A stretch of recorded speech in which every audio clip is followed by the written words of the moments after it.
Bonjour à tous, on se retrouve aujourd'hui sur l'un des plus grands marchés de la région. Bienvenue à Pont-l'Abbé, capitale historique du pays bigoudin.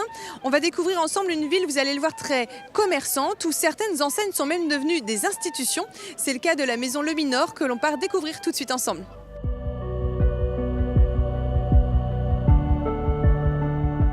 Bonjour Gilda Le Minor. Oui, bonjour. C'est vous qui êtes à la tête de la maison aujourd'hui. Votre grand-mère habillait des poupées en costumes régionaux. Aujourd'hui, plus de poupées, plutôt du linge, de la déco de maison. Oui, effectivement, c'était de l'habillage de poupées. Mais cet habillage de poupées a arrêté dans les années 80.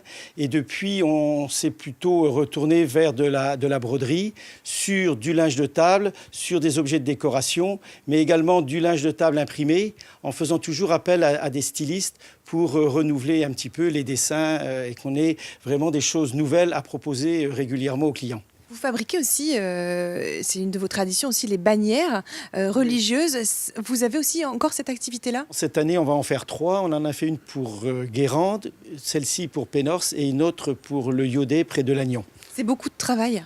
C'est beaucoup de travail déjà de préparation et après de réalisation, il faut compter 4 mois suivant l'importance de la broderie qui se trouve sur la bannière. Donc dans 150 ans, les bannières Le Minor, elles sont encore dans les cortèges des pardons ? J'espère, oui, et qu'il y en aura encore d'autres qui sortiront de l'atelier de Pont-l'Abbé.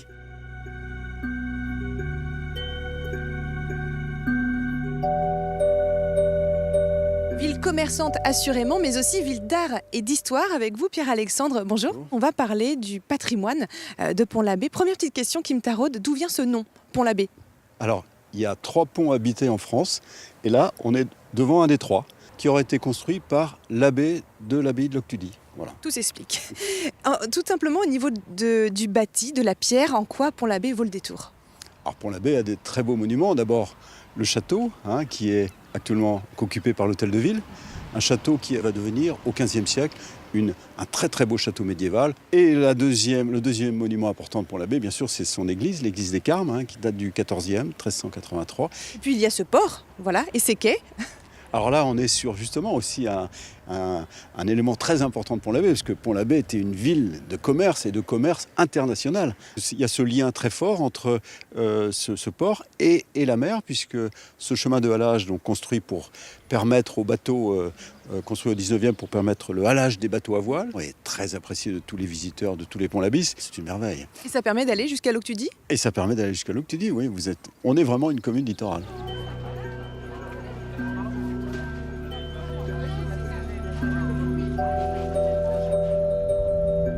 Bonjour Monsieur le maire. Bonjour. Votre ville bouge beaucoup en ce moment. Voilà, dans les grandes lignes, quels sont les grands projets en cours ? Notre ville bouge beaucoup, oui.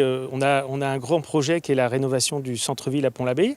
La commune va investir plus de 1,6 million d'euros là, sur les 4 prochaines années. Alors pourquoi ? Parce que Pont-l'Abbé est la capitale économique et administrative du pays bigoudin. Mais au-delà de ça, c'est le plus grand centre de commerce indépendant de la Cornouaille.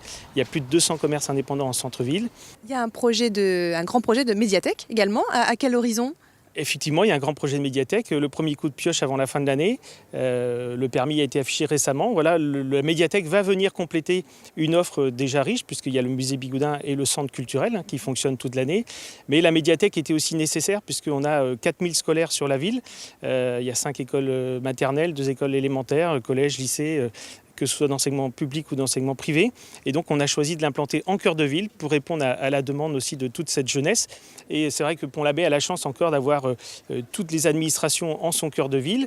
Un hôpital avec plus de 550 personnes qui y travaillent. C'est 1000 personnes dans les commerces. Donc, Pont-l'Abbé, pour rester attractif et dynamique, c'est exceptionnel pour une ville de moins de 10 000 habitants d'avoir une telle infrastructure. Elle chante pour les belles qui n'ont pas de mari, qui n'ont pas de mari.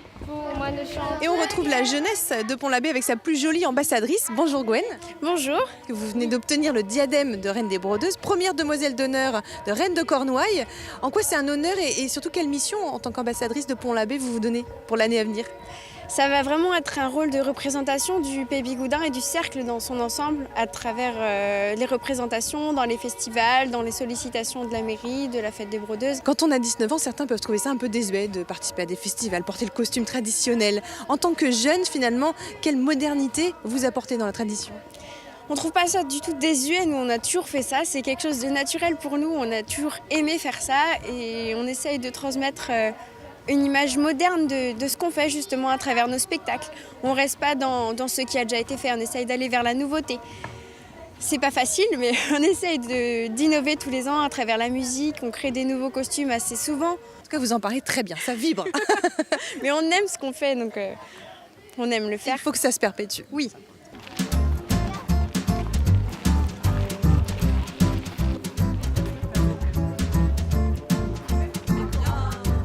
C'est la fin de notre escale à Pont-l'Abbé. Avant de se quitter, notez 2 rendez-vous du 6 au 9 octobre prochain, la foire exposition où 40 000 visiteurs sont attendus.